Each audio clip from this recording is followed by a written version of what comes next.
Hello, welcome to Common Censored. This is the show where we talk censored stories and people, sensible solutions, and common ground movements to fight and build. And sometimes other stuff. And it is an exciting week because humanity still exists for the moment. Is that exciting or depressing? I've chosen against suicide. That's been my existential choice. To decide to continue to live. Albert Camus did say that the only truly philosophical question is whether or not to commit suicide. And don't ever say that I'm not a ray of sunshine. Hold on. I thought he said the only true philosophical question is whether or not to. And then he jumped off a building. Am I wrong about that? You are. I thought someone finished that sentence for him. All right. So we started off in a weird place, but I am Lee Camp. I host the show Redacted Tonight. This is Eleanor Goldfield, and she hosts the show Act Out. This is true. You're supposed to say hi. Say hi to the people. Hi. That's actually a Swedish joke line. Say hey to publiken. Say hi to the audience. All right. What that's is a that? deep What cut. is that joke? I don't remember. It was something that my grandmother used to say all the time, and yeah. So really, Okay. Kind of a joke phrase, but also an inside joke, which means it's totally not applicable, particularly because it's in a different fucking language. So I say, let's get back to the podcast. We got a lot to cover this episode. We're gonna give a little more of an update on Iran, Iraq, and the chaos we've wreaked in that region based on our recent assassination of multiple top leaders in those countries. We'll get to that in a few minutes. We're also going to delve into the latest chaos in the presidential race, which at least, I will say this, at least a primary is coming up for once. I feel like for the past 2 years, it hasn't been coming up. And now at least it's less than a month away that this shit begins so we can get it over with. Also get into Venezuela and the French strikes and much more, as we always do. Thanks for joining us. Let's start with, let's not start with Iran since we did that last week. Let's start with Cory Booker dropped out of the race, which is very upsetting because I have donated thousands upon thousands of dollars to actually, it's a guy who makes sure I never hear anything about Cory Booker. And he walks around and he puts his hands over my ears. Well, I feel like the real news here was Cory Booker was running, which is kind of the response that I've been having for the past like 5 or 6 people that have dropped out. I'm like, I didn't even, okay, that person was running. I didn't even fucking know. Oh my God. Today, it said on MSNBC, James Carville, who was that old commentator on, what was he, on CNN or something? He was on for years and years and years. He's a total mainstream Democrat. Like, he was, I think he was in the Clinton administration. Anyway, Carville has endorsed for president Senator Bennett, I think. Who? Exactly. This is a guy running for president. This is... Why would you ever endorse someone who... Okay, anyway. Well, yeah. Well, why would you do a lot of the things that people do? But... Michael Bennett. Michael Bennett? Isn't Yes. that an actor? No. No. I don't... Okay. Anyway, so Cory Booker dropped out, and for those of you who don't know anything about him, he's vegan. Is he? Yeah. And I mean, really, the only reason to vote for him, or that would have been to vote for him, is he's dating Rosario Dawson. So oh, really? That's all there is. Wow, you know like more of the That's literally all anyone knows about him is that he's with Rosario Dawson, which is odd because she was a big and actually she put me on a show at Politicon with her on a panel back during the last campaign, and she was a big Bernie supporter, which I think is how she became a fan of my show, and she was touring like introducing Bernie Sanders at I remember that. at the massive event, the one in New York City that held like 25,000 people or whatever the fuck. It was like this massive thing. She introduced him, and now she's with Cory Booker. What? That's a poor choice. That's a poor choice. Look on the another Swedish saying is you could fall in love with a fence. So yeah, I guess that's her fence. But it is an offense. Jesus Christ. Okay, so Cory Booker, but now that he's dropped out, maybe she can make amends and come out with support for Bernie. But anyway, that People magazine shit aside, so Cory Booker was basically like, a more progressive facade on a centrist. Very slightly more progressive. I mean, he very slightly, but he hardly even could cover up his like corporate, personhood. Like to give you an example, he's a co-sponsor of Bernie's Medicare for All bill, but he's made it very clear that he wants a quote pragmatic approach to Medicare for All, which means you don't want universal health care, because basically what he's saying is that we're going to have to do this piecemeal, which if you understand the machinations of the system, that's exactly what the fuck Obama did. He was like, well, we're going to step towards universal health care, but you can't step towards universal health care. The only way to step towards it is to fucking do it, because as of right now, for instance, with the Affordable Care Act, more than something like 20 million people are still uninsured. Far more are underinsured and don't have access to basic things, basic needs. And it's still like the number one cause of bankruptcy. 80% of bankruptcies are medical bill related. So it's like, yeah, thanks Affordable Care Act. You're neither affordable nor caring. But like, so also Cory Booker, until he finally got shamed into stepping back from it, was taking more big pharma money than like anyone. Oh yeah, exactly. That was my next point.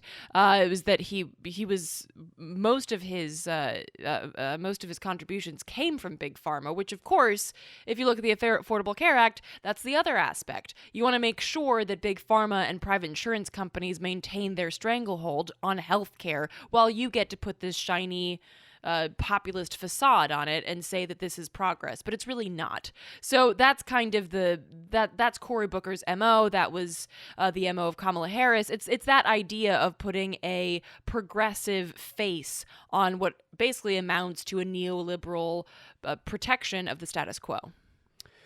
So he's out. Marianne Williamson is out, and the latest poll, which I always take these polls with a giant grain of salt, because you never know how they're doing. Or you never know. We've discussed before that it turns out they're like CNN's only calling people landline phones or some shit like that. But the latest respected poll had Bernie winning in Iowa. He's been winning in many other states, California for one for a while, but it had him winning in Iowa, which was the first time he's been winning in Iowa. And that meant two things: that now that he is out and out winning, I mean, he's winning the first race, he's in second in the second race, and California could mean he wins if he wins that, he could win most of Super Tuesday. It could be. He could be running away with it if it, in certain circumstances. But that means that the mainstream media has shifted back to their let's attack Bernie at all costs. It seems they've made that shift in the past couple of days. And they also, I just wanted to say they continue to act like he's a loser who happens to be winning. So this is what I actually heard Chris Matthews say. This was on Friday's his MSNBC show. He goes, latest poll shows Bernie Sanders winning in Iowa. He's hanging in there. And I was like, isn't hanging in there something you say for someone fucking losing? Like someone trailing in a distant second is hanging in there? Someone with a broken ankle at the end of a marathon is hanging in there? Not the guy who's fucking winning. Yeah, typically you would. But of course, as The Onion pointed out a while back, Bernie plummets up 5 points, which, I mean, and this is, of course, the whole point. It's that the Democrats want to make sure that Bernie doesn't win, and they have ways of doing that are more overt, of course, like they did in 2016, but they'd prefer, again, with the facade, they'd prefer to do it in this kind of massaged way where it's like, oh, I don't know, we had nothing to do with it. The media or people just weren't feeling it, and it's like, oh, people weren't feeling it because you never fucking talked about him, or when you did, you just talked about how he's old and how he can't make he can't do it, and of course another point is like this tit for tat bullshit with Elizabeth Warren, where I don't even know, it's again like some People magazine bullshit that's basically just made up so that you don't pay attention to the important aspects. Right, so you think it's the most important thing going on. Right. And then basically what this is that that Senator Warren had several complaints about Bernie Sanders. One of them was that in the script in the script for his volunteers, it said some shit about Senator Warren.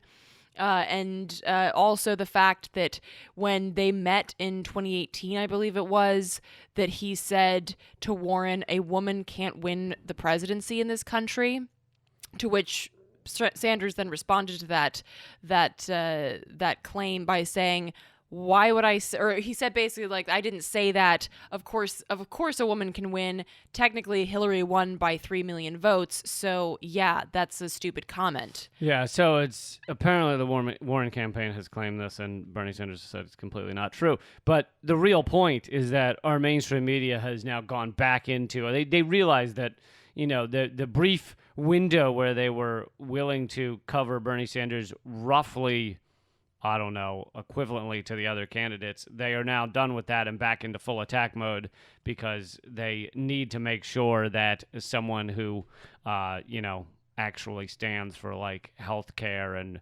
$15 minimum wage and regulating Wall Street and those things, that person needs to be taken out. And as you said, there are a myriad ways that they go about making sure someone like Bernie Sanders, doesn't have to be Bernie Sanders, just have to be someone like Bernie Sanders, doesn't win or doesn't get to this point. And, that includes others like Tulsi Gabbard, but she's not really a threat in terms of the polling right now. So one of the things I'm going to be covering on my show this week, which I won't give all the details for because I got to keep some secrets. I mean, I'm a lady.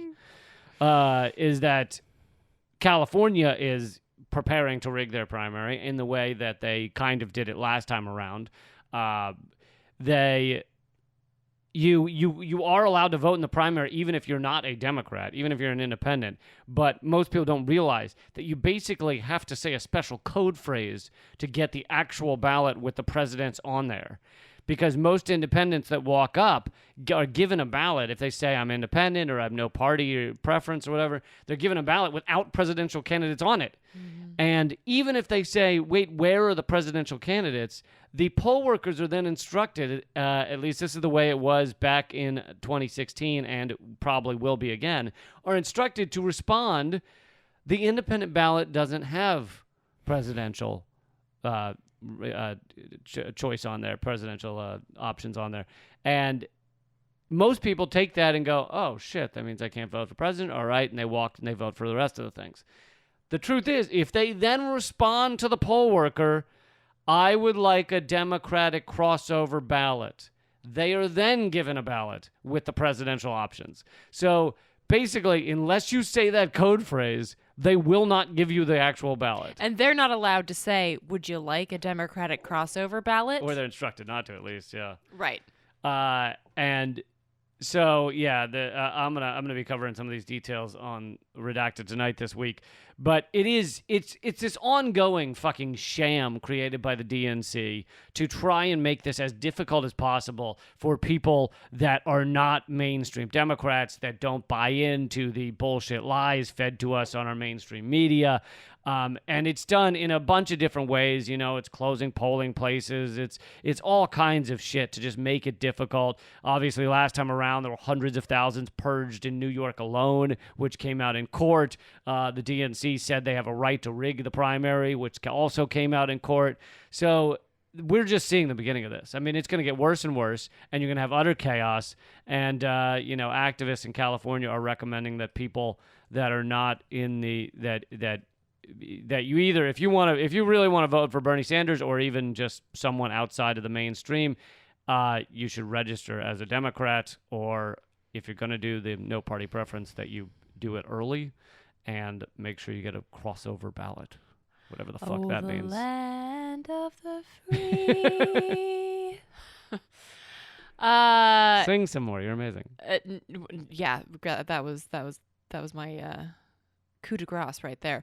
No, but it's just like, again, with the whole voting thing, I mean, the shit that you have to do in order to just vote. And this is not this is even if your name is still on the voter rolls, right? If you haven't gotten your name struck because you're black or Latinx or what have you, this is even if you exist on the voting rolls, then well, maybe you'll have to wait 4 hours to vote, Right. or maybe you're not going to know the right code phrase. You don't have the decoder ring to fucking vote, and so it's like. And this is why it's so important, and I'm going to keep talking about this for the rest of this fucking year because it's vital that we recognize this. And tell your friends, voting is not activism. It is not engaging in a proper way in the outcomes of your life and government. Voting is like wiping your ass after you take a shit. It's just something that you should do to be an adult who functions properly in society. But I'm not going to give you a high. Well, I'm certainly not going to give you a high five if you don't wipe your ass. But I am not going to give you a high five and pat you on the back for doing it. And I think it's very important that we recognize that voting is not enough. And we have to be engaged outside of the ballot box because, again, they place so many hurdles between us and the ballot box. And even if you do get to vote, how is that vote counted? You know, fractional voting and shit like that. Are they just going to throw out your ballot or they're not going to count it? Does it get changed inside the black box? So it's like we really need to engage outside of this and remember that a vote, even if it does get counted fairly, is only as good as the ultimatum that's placed. When you place that vote and say, this is what I demand, and this is what we the people demand, if we don't get it, shut it down. And if you don't shut it down, then you might as well just stay home and not vote. Yeah, absolutely. And it's so sad to see that this time around, all of those things you just listed are in there again. Like, very little has been changed. I mean, to the extent we've helped fix our broken democracy has basically just been pointing at Facebook ads and yelling Russia. Which is the equivalent of covering our eyes and ears and going blah, blah, blah, blah, blah, blah, blah every time someone tries to say, hey, this is a completely fucked up voting system. It's truly amazing. And no other country does it like this. I mean, other countries are rigged in other ways, but no other country has our fucking computer shit show. And certain things have gotten even worse, such as there was basically one company that remained doing exit polling, and now they've even almost pushed that company out, even though that company was helping them rig the exit polls. So basically, I think you're going to hear very little about exit polling in this upcoming election, or if you do, it's going to be there's a couple that have popped up, one by the AP and one by Fox News. Fox News creating their own exit polls. I'm sure that's going to be solid. And so they're going to either give you bullshit exit polls or not give you any at all. And in truth, we should have incredibly accountable, unbiased exit polling that would easily tell us if these things are being rigged, because it's not impossible. It's not. They love to make exit polling as out to be like this mystery monster we just can't tackle. We don't know. We saw it once in the bushes, but we're not sure. It's like, no, other countries have exit polling and it's accurate and it accounts for things. They're like, oh, well, I don't know. Hillary voters always show up at 8 to 9 p.m. They show up late, or like bullshit like that. It's like, no, it accounts for all that. It accounts for all these unusual things. It accounts for the fact that the more black voters go in the vans on Sundays on the church voting day. It accounts for all that shit, and it can be done well. But our system has chosen to make sure there are not accountable and excellent exit polls, because that would show the fraud. So, amen, sister. Let's move on to a quick update about Venezuela. I don't think we got to mention this last week, but it basically just happened. Juan Guaido, who you all will remember is the fake president of Venezuela. He announced himself president several months ago, probably going on a year ago, and basically was just supported by the United States. 80% of Venezuela had never heard of him before he announced himself president. Now, he was legitimately actually head of the National Assembly, because the National Assembly, opposition parties rotate leadership, and he won their little vote to be the head of the National Assembly. So that seems to have been legitimate. Then when he announced he was president, all the other opposition parties were like, what the fuck? And they backed away, backed off the stage, oh shit, this guy's announcing he's president. Are we committing a coup? What the fuck's going on? And yes, they were. They were trying to commit a coup. It has utterly failed in every way. He tried to get the military to join him. I think he got 12 guys.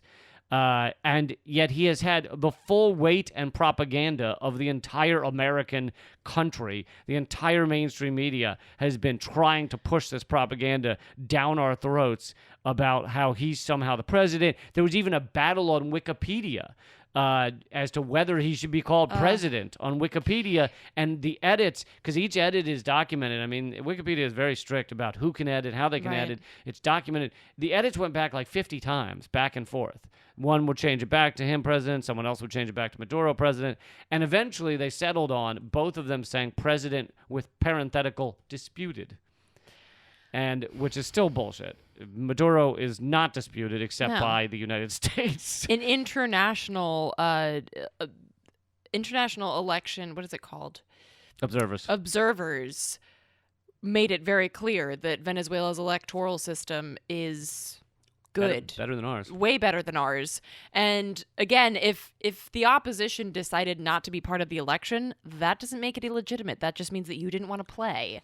And a game of baseball or whatever isn't illegitimate if a person just decides, I'm not going to play today. Right. The show must go on, and the game must go on, and the fucking vote goes on, and if you don't want to show up, then that's on you. Well, and what was hilarious is a couple of the opposition parties did decide to run against Maduro, despite being pushed by the U.S. to not run because they wanted to say the election was not legitimate.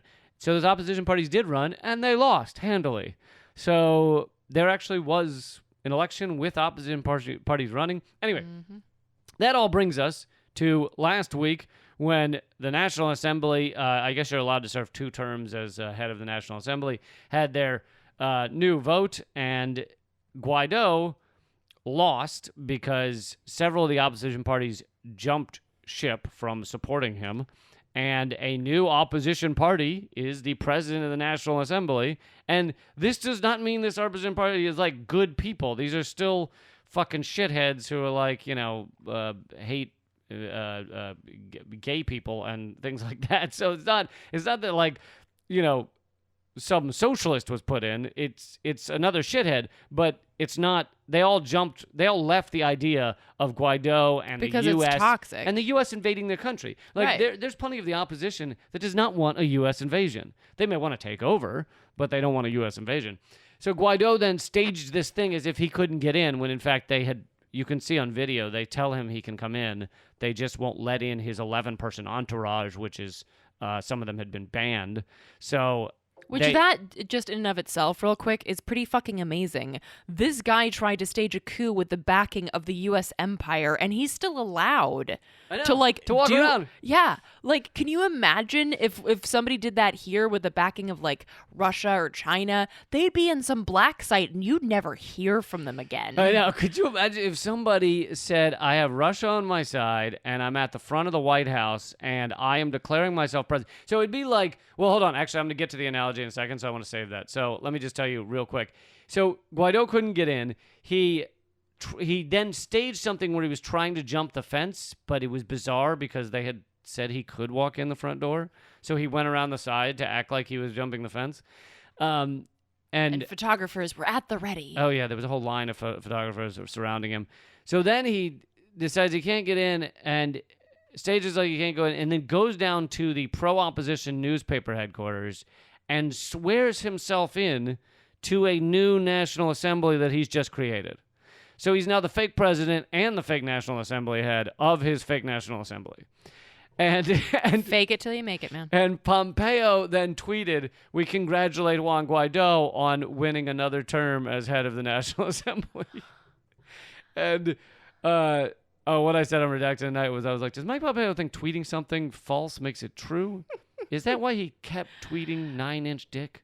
Ha. But So the analogy here would be like if Nancy Pelosi said, I have the backing of China or Russia, and I am declaring myself president of the United States. Donald Trump is not the official president, and I would like all of you to rise up with Molotov cocktails and throw them at the cops, and all of the military should come with me. Now, how would she or, someone else in Congress, because Guaido, he was a little known, like people didn't know him, but he was elected. So a better example would be some representative you've never heard of, like Michael Bennett. If Michael Bennett were to declare himself president, and then, hold on, so then doesn't, like then Pelosi does not get reelected as Speaker of the House, so she's no longer head of the House. And so she goes down to the headquarters of the Washington Post and says, "Oh wait, you missed the part where she scales the fence." Tries to scale the fence for no reason. Tries to scale the fence of Congress for no reason. Then goes down to the Washington Post and says, "I am head of this new government that I just created inside the Washington Post." I mean, this shit. This is like some TMZ. Britney Spears shaving her hair type moment. Like, this is some batshit crazy. Like, wow. And then was it the New York Times that had like the full picture, or was it the Washington Post that had like the full picture of Guaido like scaling the fence and being like, "Oh my God, the heroic whatever." Well, and I didn't read that whole article, but I remember that article, and I think the title or the subtitle was "Maduro consolidates his grip on power." Like this was some sort of Maduro thing that he had staged with the opposition parties voting Guaido out. But these are opposition parties. They don't like Maduro. They did this because Guaido's a fucking lunatic. Yeah. Anyway, that's the Venezuela update. Now let's move to countries that are doing much better with U.S. influence, Iran and Iraq. We gave you most of the Iran rundown last week. There are a few updates. Obviously, Iran admitted to accidentally downing that aircraft and killing all those people accidentally because they thought it was or the trigger person or somebody. I don't know whether it was an automatic system or it was a actual itchy trigger finger, but someone thought it was a U.S. retaliation for their retaliation for the assassination, and Gonna need a pad and pen paper.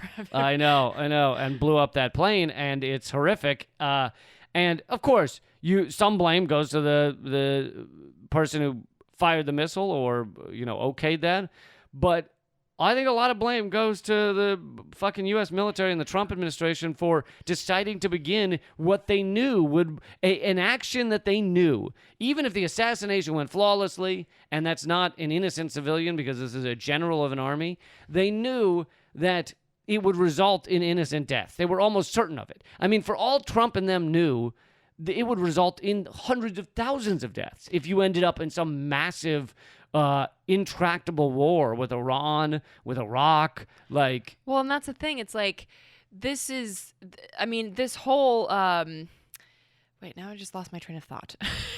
Well, I'll keep talking while you work on it. I was going to say that Pompeo has been given a lot of the quote-unquote credit. The articles are now saying that he is the mastermind behind this fucking idiocy. Trump, I can talk endlessly about what a fucking awful, megalomaniacal fucking idiot Trump is, but Pompeo has apparently wanted to kill General Soleimani for years. And he said he wasn't going to retire until he killed him. He said he wasn't going to retire until he takes him out, and in the past 6 months, he's been pressuring Trump for this idea to take out Soleimani. So why was that why was that like the Moby Dick situation? Why was he like, this is what I have to do before I retire? Why Soleimani? Well, there's two things. One is I think it's a power thing. I think these people get so corrupted by power that they think, what would make me feel really powerful is killing one of the most powerful generals. Now, by being the head of the Quds forces, by being the second most powerful person in Iran, General Soleimani is very powerful. So I think part of it's a power thing. But we know that Pompeo is like an evangelical Christian, and he wants to create he views himself in the end times. He thinks he's in the end times, and he wants to create some sort of really kind of all-out war in the Middle East that would allow for America, the true destruction of that region of the world, America to have full control, and then I suppose I don't know that Pompeo has talked about this aspect, but the evangelical prophecy is that all the Jews go back to Israel, and that's when the end times can begin.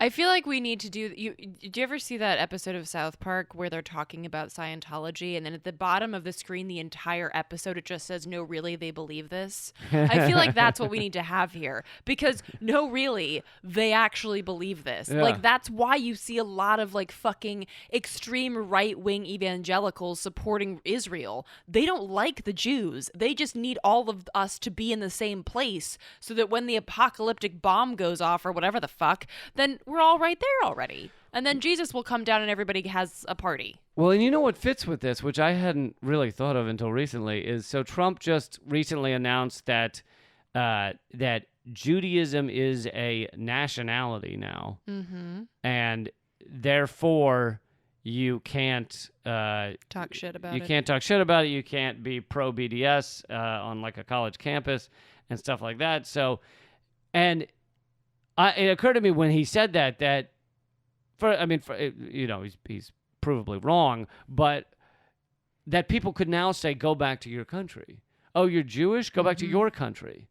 Because if Judaism is a nationality, then basically every Jew must be in Israel, which fits with this prophecy, which Trump may not even know about this prophecy, but guess who's feeding him information? Pence knows, feeding and Pompeo him these ideas. knows. Pence and Pompeo. Well, I mean, that's the other thing is that, and I know that you've talked about this too, and I've talked about this on my show, but this kind of shit actually gives a surge to anti-Semitism, because it not only does it make it, front and center, this conversation about Israel and how powerful Israel is and how important Israel is, but it also conflates Israel with Jews. So that when people talk about Israel actually, having some control over our government, which it does, fuck Russia, Israel and AIPAC and that whole lobbying arm has a tremendous impact on the outcomes of U.S. policy. That then gets conflated with this like Protocols of the Elders of Zion bullshit, which for those of you who aren't familiar with it, that's the book that inspired Hitler. That the Jews control policy, and the Jews control the government, and the Jews control, and we eat babies, and all that other shit. It only lends credence. I've had like 2 in my whole life. You're missing out. I should eat more babies? Yeah. Okay. They taste like bacon, but they're more tender. Anyway, wait, can you be vegan and eat babies? If they're grass-fed? Okay. All right. So yeah, I mean this whole evangelical bullshit that pedestals Israel as this, this holier than thou city upon a hill that cannot be messed with, actually produces more anti-Semitism and more violence against Jews, as opposed to treating Israel as an apartheid state and giving rise to the solidarity between Jews and Muslims and oppressed folks across the globe. That's really how you combat anti-Semitism. So yeah, absolutely, and so it's Sorry, interesting. A little tangent there. No, it was much needed. That it's interesting though that this fits with this kind of evangelical worldview prophecy of what needs to happen, and Pompeo has been pushing for this, and Pompeo not only has his eyes on these, evangelical ideas, but he also, many people think, has his eyes on the presidency in the future. And, he wants to be seen as this, all-powerful CIA guy who now is Secretary of State, proudly said at the CIA that he was trained very well how to lie, which he's doing now. They're now claiming that Soleimani that they had information that he was going to imminent attack on 4 U.S. embassies. And the head of the Pentagon, the defense secretary, Esper, came out and was trying to support them. I think he was told by Trump to go on the morning shows or whatever. Went around, did the junket, and was basically saying, Trump's made a good decision, blah, blah, blah. But within that, he also said that he saw no evidence of imminent attacks. So he said, I believe there were going to be imminent attacks, but at no point does he say there's evidence of imminent attacks, which is that's the whole point of an imminent attack, is that you have evidence it's going to happen. Right. And I mean, but this also, and I was talking about this today as well, this also is very U.S., right? It reminds me of the WMDs, and like we've never needed, the U.S. has never needed evidence to do fucked up shit. Right. So the fact, and this is why Trump is not favored by many in the deep state, because he is that overt reality. Oh, yeah. He's not truthful because, again, like, he's not because he's like a stand-up guy, just because he's a blundering idiot and he just fucking says shit like, no, it doesn't matter if we have evidence, I'll kill whoever the fuck I want, which is the same policy that Obama had, but Obama was much smoother about it. Which is why these millionaires and billionaires want Trump out, even though he gave them a multi-trillion-dollar tax cut. They still want him out because he's revealing the empire unintentionally, revealing it for what it is. He's ruining the plan of kind of distant colonialism in the Middle East now that they want us out of there. He's ruining so much of the plans of the empire accidentally. Yeah. And again, not because he's smart or honest, because he's just blundering along. And that's like kind of, going back to the impeachment thing, which, remember that conversation? Oh my gosh. You do not want a President Pence because of the things that we've just talked about, right? The fact that Pence is that guy that wants the end of days shit. Well, like, this is why you don't want to fuck with that. Right now, granted, Pence is still I was about to say prime minister, the vice president. So. Who gives a shit anymore? He's the Darth Maul. What is he, the Emperor? I don't know. God. It's been a long day, folks.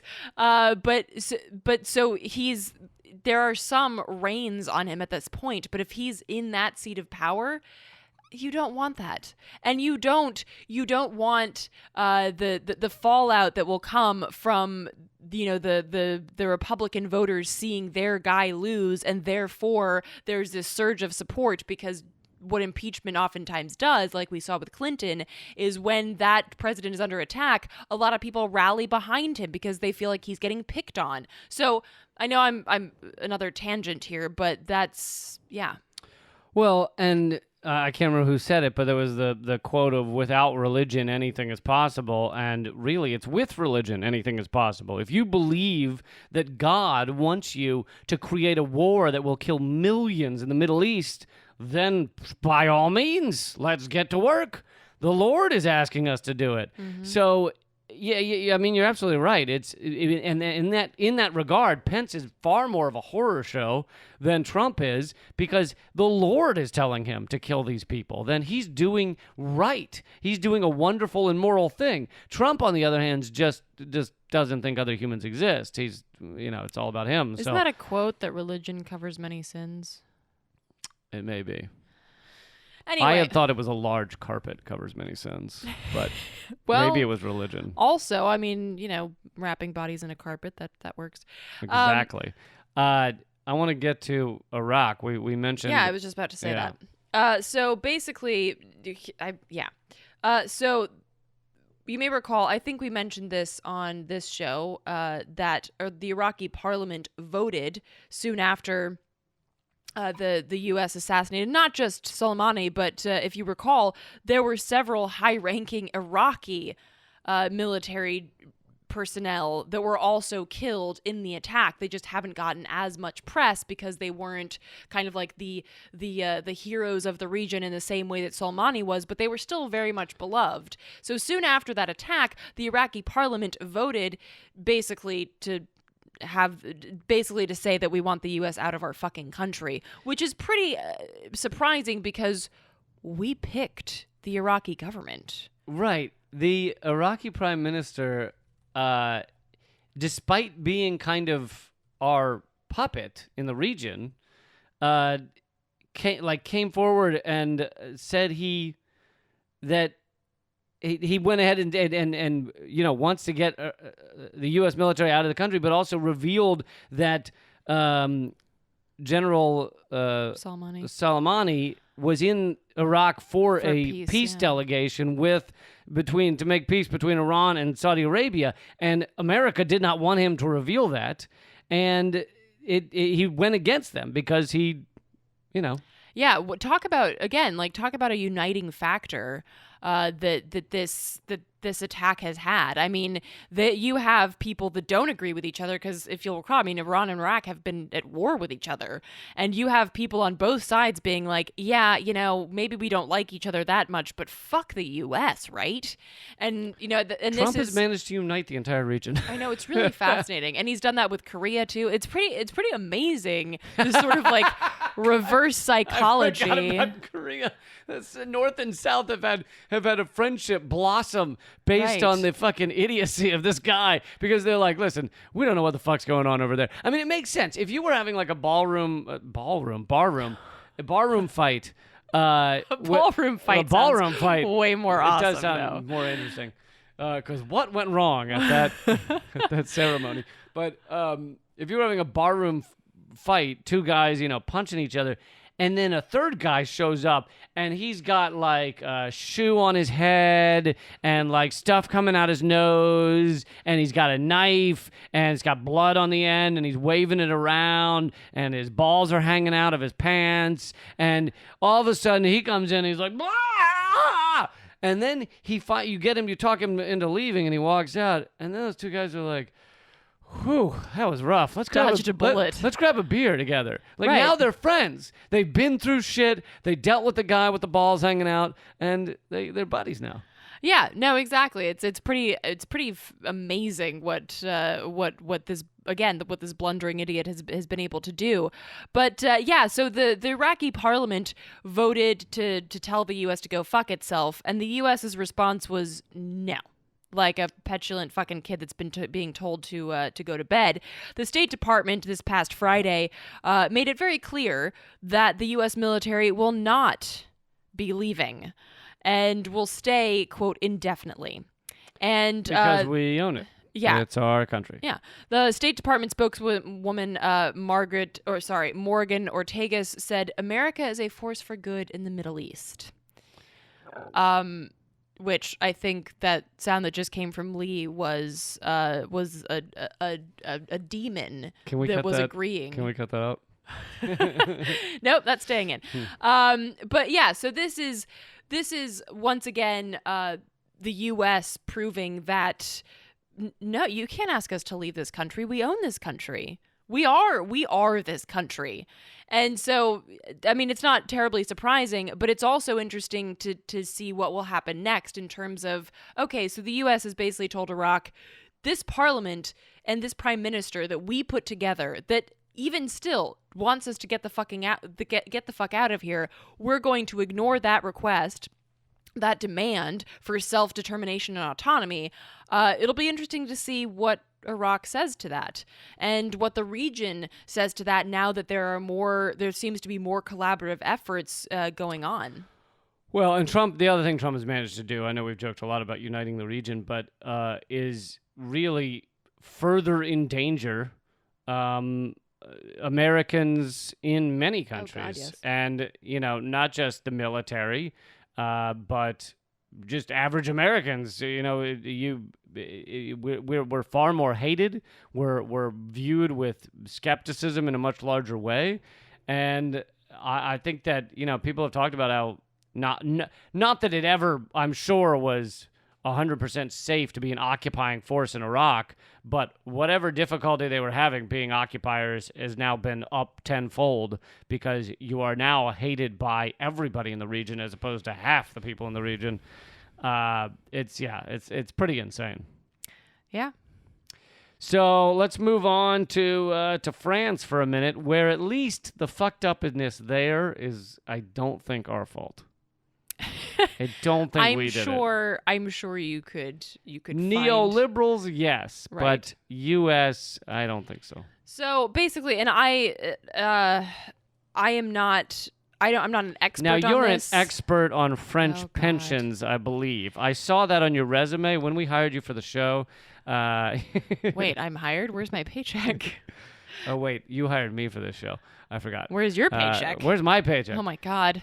It said expert on French pension plans. So Right. finally, yes. we're getting you to use your talents. I lied about that. I also lied about graduating from college. So, Wait, what? so basically, folks might recall, but also you might not have seen this because corporate media over here does not want you to know that there have been massive protests ongoing in France. France recently celebrated its 40th day of, yes. 40th, yes. Sorry. 40th straight day of these strike. specific strikes. Right. Not like yellow vest. Yeah, I was getting confused there for a second. And so it's 40th straight day of these specific strikes, which were centered around specifically about the age of retirement, which was 62, and they want to bump it up to 64. Now, just with any like with any other issue, and I've written about this, just like the French Revolution wasn't just about bread, and Occupy wasn't just about a bank. These protests, this strike was not just about that pension age. It's about the larger pension plan that Macron is trying to overhaul, what they call reform. But really, it's a neoliberalist. I love that euphemism. Right, it's a neoliberalist overhaul. And so what happened over the weekend is that... Man, I'll tell you, I had a rough dinner the other night. I reformed the fuck out of that toilet. That's why there's a caution tape on the bathroom. So... what happened is that over the weekend, Prime Minister Philippe went on television to say that, you know what, we're not going to bump it up to 64. It's going to remain at 62. And so what happened is that that there seems to be some centrist unions and some aspects of the strike that are saying, oh, well, that's great. You know what, we're going to back off, and that's good. But overwhelmingly, the people in the streets are like, fuck you. That's not good enough. Because this is not really addressing the larger issue, which is the quote unquote reform package. And there are so many ins and outs to this, and I don't understand it fully at all. But basically, I think it's designed to be not understood. Right. It's purposely vague and abstract and Convoluted. obtuse. Yeah. So basically, and I'm getting this information from The Local, which is a French website, that the main aim of the government's reform is to introduce a single points-based system that would sweep away the country's existing 42 pension schemes, many of which offer early retirement, mainly to public workers. Anytime you hear someone say point-based system, Yeah, seriously. unless it's a sport, run for the hills because it's something fucked up. Well, right. And so this is where it starts getting, the whole thing has been very convoluted. But basically, the government then gets to decide on the value of these points. So honestly, that means they mean nothing. That means if the government's deciding the value of the points, that's like, hey, we're going to give you 12 padoodles.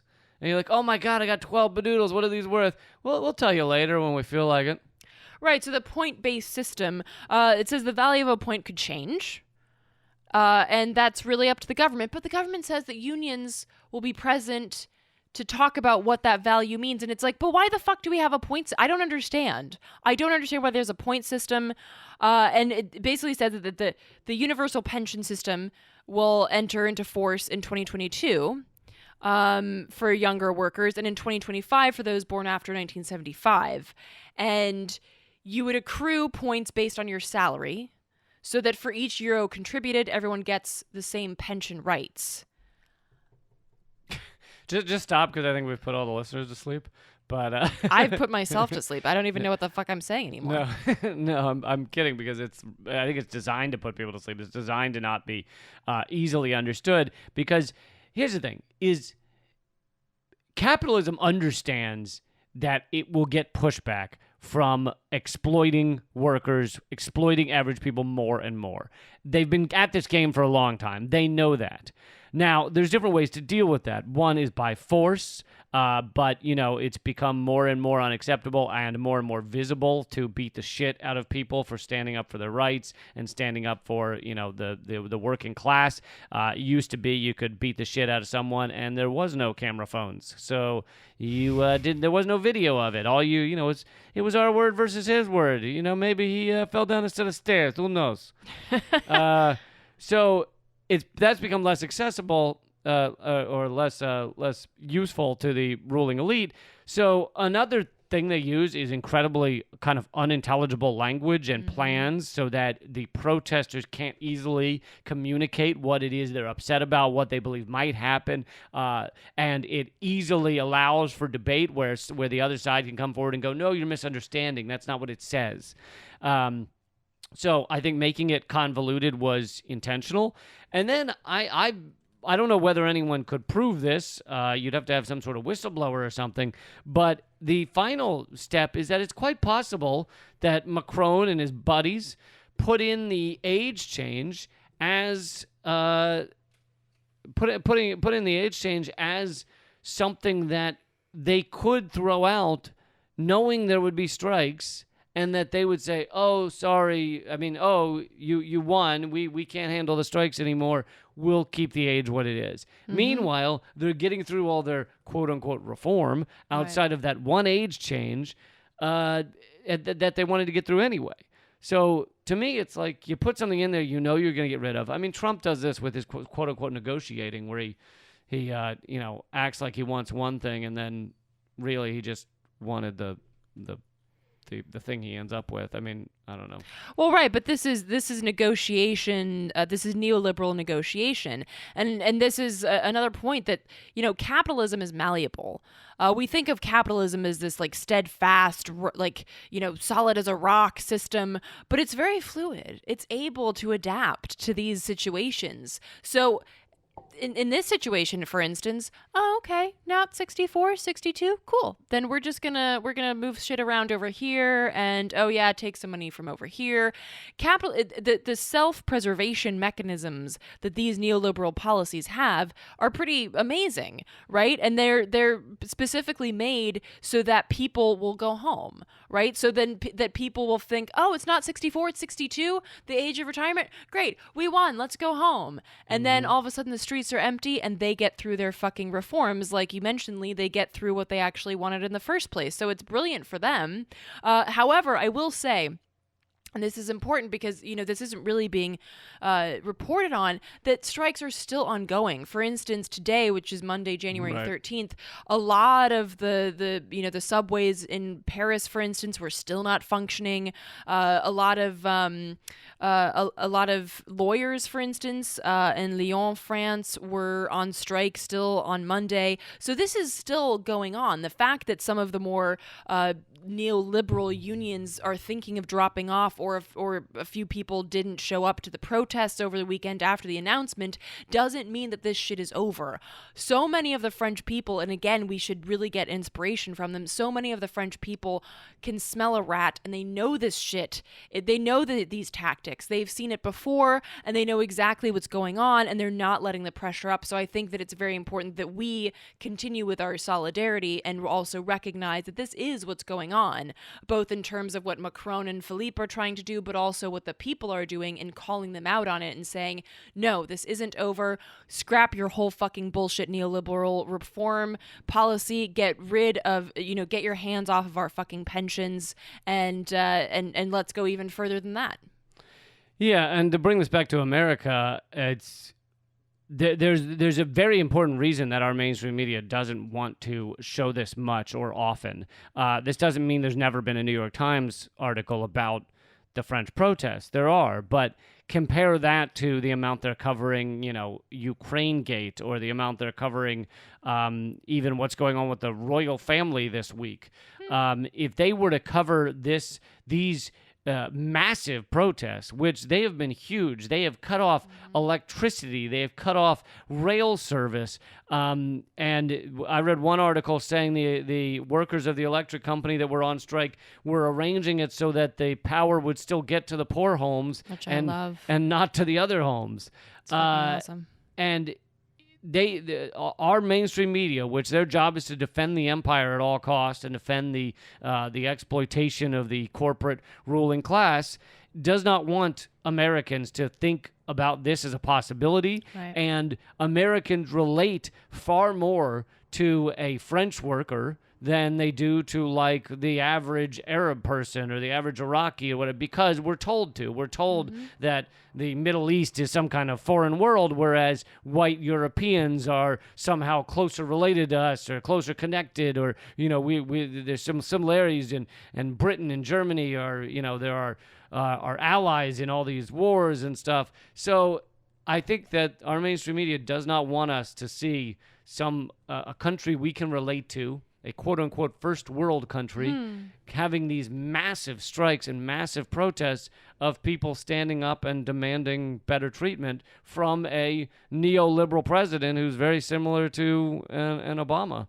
And, of course, in terms of business and Wall Street and everything, very similar to Trump. Yeah, I mean, it's the shared global capitalist neoliberal framework, and that's very much at play here. And we should pull from the French protests, in particular, how they've come together across divisive lines that are put in place by those same forces to make sure that we don't collaborate and that we don't organize together across those dividing lines. And so that's another thing that we should definitely pull from what's going on in France and what's still going on in France. Damn straight. And that is the show, but you guys keep the show going. So honestly, if you feel like you got $1 out of this, just $1, $2, $4 out of this show, go to patreon.com/commoncensored, because there are no ads on this show. We don't interrupt you. We don't preach about... we only interrupt each other. We interrupt each other. We do that. Wait, don't interrupt me. We don't preach to you about ShamWows and coffee services. So we need you to support the show. Patreon.com/commoncensored. We're not doing extra content tonight because we have to run, but almost every week we give you extra content as well if you're a member over there. Patreon.com/commoncensored. Also, my book is out for pre-order and it will ship soon. So you'll actually probably only have to wait a week, maybe 2 at the most.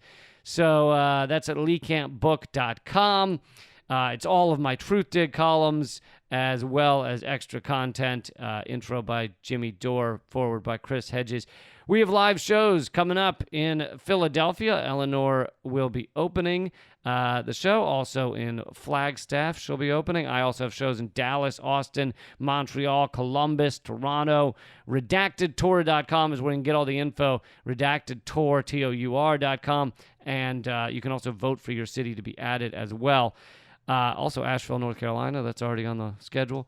You can get all of Eleanor's work at artkillingapathy.com, including her TV show. Don't miss any of it. And she's at Activist Eleanor on Twitter. I'm at Lee Camp. Email us, commoncensored@protonmail.com. You can send us topics and ideas. Sorry we didn't get to the listener mail this week, but hopefully next week. And that's it. Keep fighting, everybody. Act out.